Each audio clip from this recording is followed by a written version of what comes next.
OMG guys, ang lakas ng lindol. Hala! Hala! Hala, nakakahilo. Hala! Yung tubig sa... Hala! Yung tubig sa ano? Alis na po sila. Nag-ano din na rin sila sa dagat. Hindi ko lang pinag. Eh, di ba may alis ha? Mag-Hong sa Nakabagpak na po si Dora. October. Si Diego pala. Wow. Ang Relax peng. kayo. Ingat. Ingat po. Ingat kayo.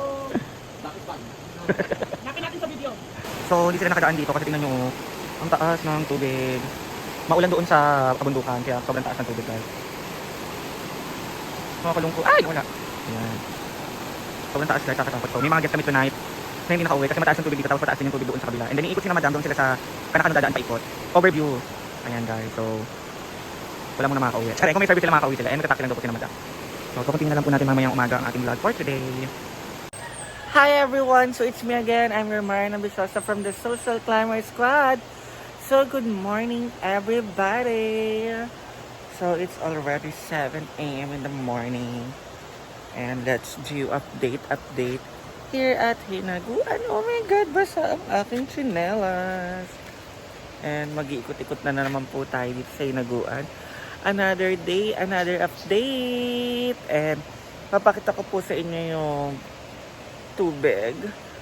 So kanina madaling araw kasi nung umalis na madam, sobrang taas talaga ng tubig dito sa suba or ilog na sinasabi. And papakita ko po sa inyo. Ayan, yung sinasabi ko po sa inyo kanina umaga. Medyo bumaba na po siya. Kasi kanina madaling araw is wala talagang tulay na may kita doon. And then yung mga bato-bato doon po is wala. Kaya doon po sila sa kabila gamaan. And let's ikot-ikot. And sa ate Donna is nagpa-kain po sa mga panday ng breakfast. Kailangan po nilang mag-breakfast. And si G4 is ready po for our lunch. Pakak. Piluto po siya ng lunch. And then tulungan ko po siya maghiwa-hiwa. Mag-update po muna tayo sa Hinaguan. Ayan. Siyempre, it's Friday today. Meron po mga nagpa-book for tonight. May mag-overnight po. Alam niyo naman, every Friday talaga is plakado at fully book ang farm. Eh, naglinis na rin po yung Hinaguan staff ng swimming pool at ng buong Hinaguan. Alam mo naman, every morning naglilinis sila. At tayo ay support lamang po sa kanilang mga snacks, sa kanilang mga foods. Ayan po ang Hinaguan. At ito po yung natapos na nila kahapon, yung ang tawag na yung backstage. Hindi po sila na naglilinis-linis. Parang semento. And ito ay para din sa backstage. Kaya naging nila. Yung pag-update lang po tayo. Update. Ayan yung grills.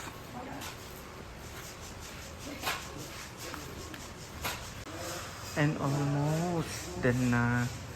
Doon po sa kabila is tuyo na. And ito ay yung ginagawa nila doon sa kabila ay nagaano ng semento. And dito po ay nagpipintura.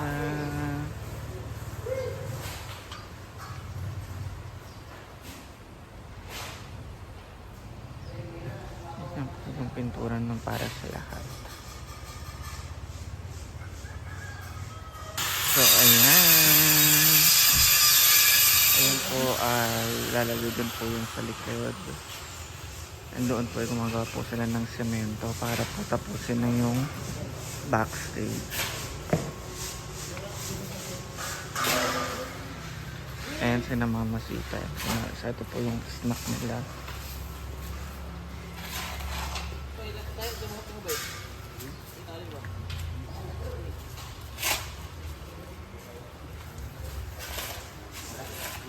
And matatapos na talaga ang farm.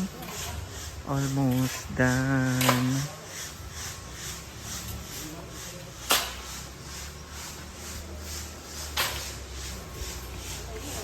So abangan nyo na lang po sa mga susunod na upload ni Madam Brenda.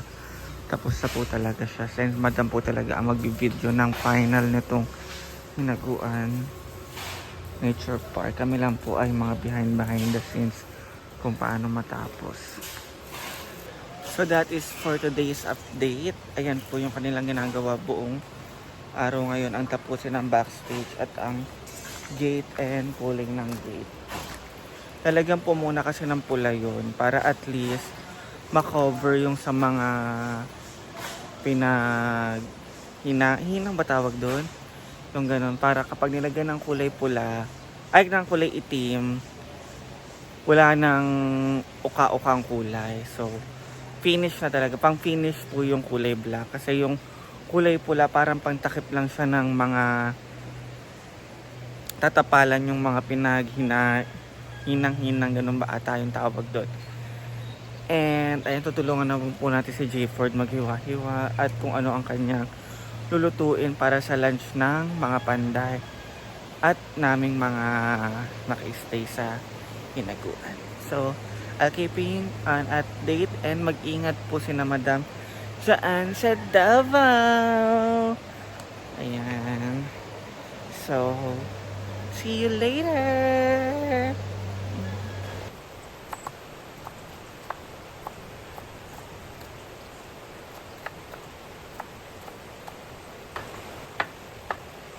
Kaya malalaki muna yung luya. Kaya adjust na lang natin siya mamaya kung alam na natin kung ano yung kanyang gagawin.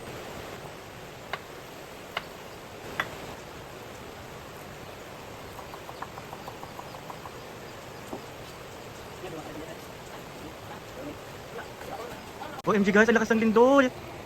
Hala! Hala! Hala, nakakahilo! Hala! Hala! Yung tubig sa ano ba sa pool? Hala, uy! Hala, ang lakas ng lindol! Hala! Ito tayo kasang paraan. So tapos na po si Jayford mag-iwa-iwa and then nag-help po ako pag-iwa niyan, and then si Ate Rhea po ay magpiprito ng isda. Grabe lakas na yung hilo po. Uy, 7.3. pinuo ko 6. 7.6. Grabe, at sa ulo. Uy. So ayan, nagkakain na po ang ating mga panday.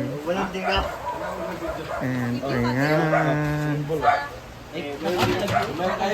Storage ko. Linog. Grabe linaw eh. Kain na po sila.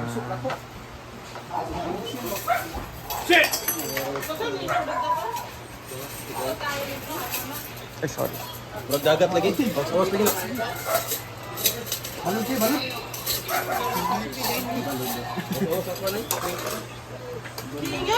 Inay yan. Inay oh, inay. Inay? Kusog na dyan yung alin kay na feel kita nila. 6.4. Ito mga trabahante. Sige, kaon na kaon! Uluhon tayo, uluhon. Seafood daw. Temeng.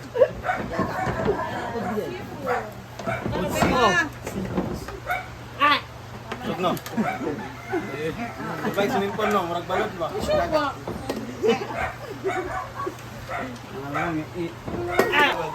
ayun na po, kain na po sila after nilang mag... Anong ilang taong mangga? Grabe mangga na ha? Anong kaproblema kasi Adjo, grabe na dagat pa doon sa mangga, niunom. Kaya mga anak ni Adjo, dora, laman dua dito.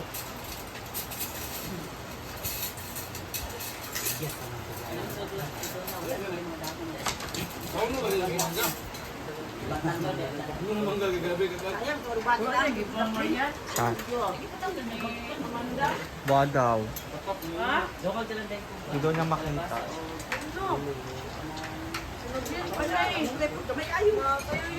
Baka sa suot. Makikita ko na lang sa kanya yun. Makikita ko na lang yung pagsuot niya.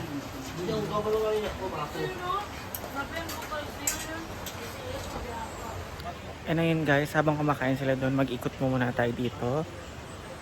And grabe, nahihilo pa rin ako. First time ko maka-experience ng ganong kalakas na lindol. At iikutin po natin kung ano po yung kanilang mga natapos na dito sa function hall. And marami tayong visitors today. After ng lindol, marami po nagpunta. Ayan. Nakita nyo naman sa likod may mga visitors tayo.